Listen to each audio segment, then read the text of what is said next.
వేములవాడ పట్టణంలోని ఉజ్వల హైస్కూల్ శ్రీకృష్ణాష్టమి వేడుకలు విద్యార్థులు సోమవారం ఘనంగా నిర్వహించారు. పిల్లలు రంగురంగుల వస్త్రాలతో పండుగ వాతావరణాన్ని ప్రతిబింబించింది. విద్యార్థులు రాధాకృష్ణ వస్త్రధారణతో అలరించారు. ఎంతో ఉల్లాసంగా పిల్లలు కృష్ణాష్టమి విశిష్టతను తెలియజేశారు. అనంతరం విద్యార్థులు ఉట్టికొట్టే కార్యక్రమాన్ని ఎంతో ఉత్సాహంగా నిర్వహించారు. విద్యార్థులు పండుగ ప్రత్యేకతను తెలుపుతూ నృత్య గానాలతో ఆనందంతో జరుపుకున్నారు. ప్రతి విద్యార్థికి శ్రీకృష్ణుని ఆశీస్సులు ఉండాలని, ప్రతి పనిలో తోడుగా నిలిచి విజయం సాధించాలని ప్రిన్సిపల్ అరుణాద్రి అన్నారు. ఈ కార్యక్రమంలో ఉపాధ్యాయులు విద్యార్థులు పాల్గొన్నారు.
We are celebrating Krishnashtami celebration where our students are making a get-up of Krishna and Gopikas.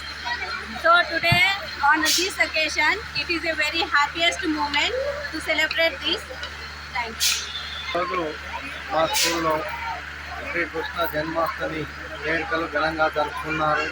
ఇందులో మా చిన్నారి విద్యార్థులు ఉత్సాహంగా పాల్గొని ఈ యొక్క పండుగను విజయవంతం చేసినందుకు మా యొక్క పాఠశాల తరఫున వారందరికీ కృతజ్ఞతలు తెలుపుకుంటున్నాను. అందరికీ శ్రీకృష్ణ జన్మాష్టమి శుభాకాంక్షలు తెలియజేస్తున్నాను.